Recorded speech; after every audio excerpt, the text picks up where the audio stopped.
In 1961, the town of Foumban urged itself into the history books as the place where the union between French Cameroon or La République du Cameroun and the Southern Cameroons was forged.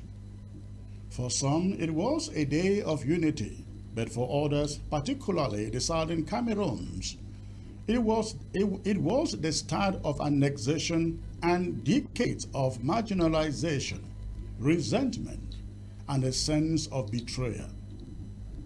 Now, over 60 years later, finding itself in a similar predicament, the chances of Ambazonia walking away, La République du Cameroun whispers another Foumban-like event, this time in Canada. A clandestine conference scheduled for next week or next weekend has been convened with a purported aim of forging a peace plan that could finally bring an end to the 8-year-long conflict in the Cameroons. However, much like Foumban, this conference coming up in Canada is being criticized for its secrecy, lack of transparency, and the potential for further marginalization. The shadowy nature of this upcoming conference has raised eyebrows among many Ambazonia stakeholders and key players in the ongoing conflict. While the official aim is to forge a peace plan and chart a path forward, many are concerned that the process itself is deeply flawed. Among other goals, the conference in Canada seeks to determine the form of state for Cameroon moving forward, secure the release of political prisoners, and negotiate a ceasefire. Yet, the participants involved in the conference are largely unknown entities and groups who claim to represent the Ambazonian cause, but have little to no recognition or legitimacy among the actual leadership of the Ambazonian movement. These unknown groups or participants, together with the Cameroon government and religious figures in Cameroon, are pushing this initiative. One organization called International Communities Organization, ICO, is taking the lead in organizing or sponsoring the event. The ICO, International Communities Organization, which remains relatively obscure in global diplomatic circles, appears to be fronting this peace effort with a singular focus, that is, to end the conflict by promoting a solution rooted in the status quo, that is, the current regional structure within Cameroon. The proposed peace plan appears to sidestep any meaningful conflict resolution. Instead, it suggests that the grievances of the Anglophone population will be sufficiently addressed in the peace plan, negating the root causes that sparked the conflict in the first place. The problems with the conference, however, the problem with the conference are these. To understand why this conference is a subject of concern, it is important to consider the fundamental flaws in its design. At its core, the conference is not a genuine negotiation or dialogue between Ambazonia and La République du Cameroun, yet it seeks an end to the conflict. Rather than bringing together representatives from both sides of the conflict to engage in open and transparent discussions, the conference in Canada seems to be orchestrated by one faction, that is, unknown groups, some of whose leaders currently operate businesses in Cameroon. They have unilaterally decided on a course of action. These decisions, or the peace plan they call it, will then be forwarded to the Vatican, which in turn is expected to secure Cameroon's endorsement of the plan. This approach is deeply problematic for several reasons. Number one, the lack of transparency surrounding the conference. All of the frontline Ambazonian groups were invited through the Consultative Commission, but have been kept in the dark. Again, they have been kept in the dark about the specifics of the conference, including a Memorandum of Understanding, MOU, that was secretly reached or signed between the sponsor, ICO, and individuals like Ngong Emmanuel, or they also call him Capo Daniel, who himself is a controversial figure. Capo Daniel, once a prominent voice for Ambazonian independence, has recently shifted his stance towards advocating for regional autonomy rather than full independence, a position that many believe aligns more closely with the interests of the Cameroon government than with the aspirations of Ambazonian people. While Ngong Emmanuel, or Capo Daniel, and a few others push for the so-called devolution or regional autonomy backed by the government of Cameroon and the bishops, many Ambazonian leaders remain steadfast in their pursuit of full independence. For these leaders, any discussion about a settlement or peace plan must involve a sit-down with the Cameroon side as equals. They have made it crystal clear that they will not accept a situation where one faction speaks for the entire Ambazonian people without their consent or input. Most of the consultations leading up to the event have been conducted in secrecy, with little to no involvement from key Ambazonian leaders. This has led to widespread distrust, particularly as the organizers, the ICO and Capo Daniel, have refused to release critical details of the MOU with Capo Daniel to frontline Ambazonian groups.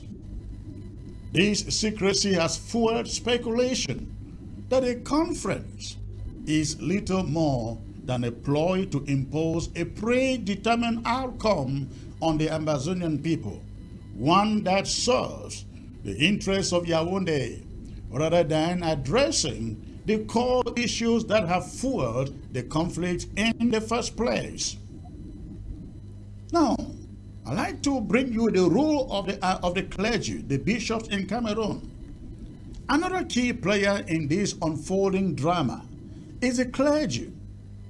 For months, religious leaders have been involved in behind-the-scenes maneuvers to broker understanding within Ambazonian leadership. Notably, a clergy delegation led by Archbishop Andrew Nke of the Catholic Church and the Reverend Funky Samuel of the Presbyterian Church in Cameroon met with some Ambazonian leaders, including yours truly, both in the United States and abroad.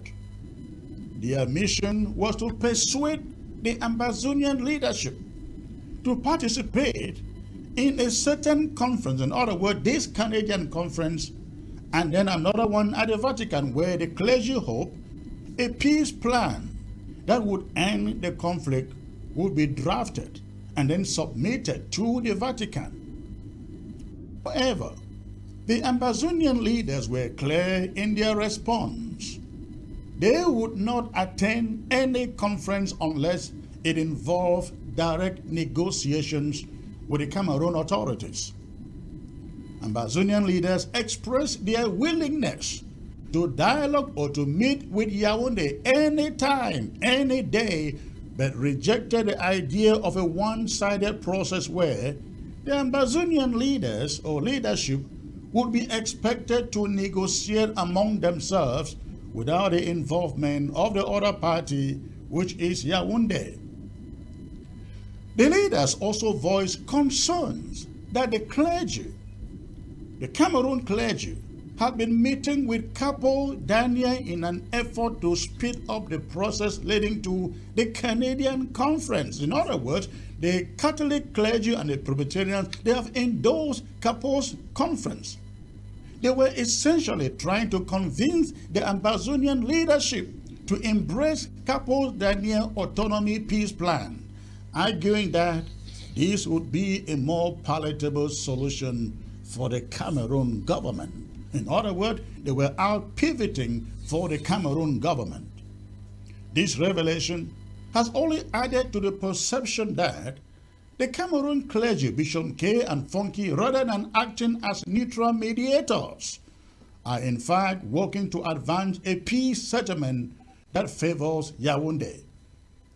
With them backing the Canadian conference and the ICO, it is now clear that the clergy's efforts were part of a broader scheme to lure Ambazonian leaders into a peace settlement that prioritizes regional autonomy over full independence.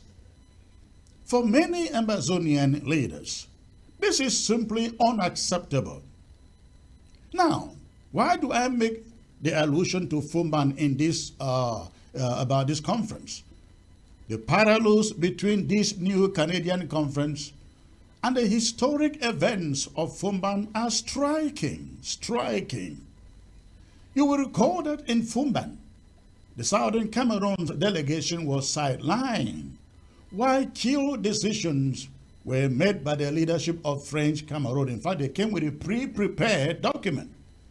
Today, the fear is that history may be repeating itself, if not averted. The ICO, which, like the French Cameroon delegation in 1961, is coming to the table with a pre-prepared peace plan, one that has already been negotiated behind closed doors.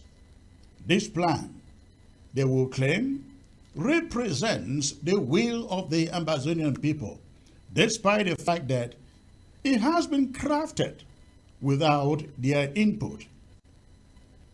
The goal of the International Communities Organization, ICO, and its collaborators is very clear: to present the peace plan to the international community as a settlement that has the backing of the Ambazonian leadership and stakeholders. Falsehood. This plan will then be submitted to Yaoundé for approval, just as the Foumban Accords were.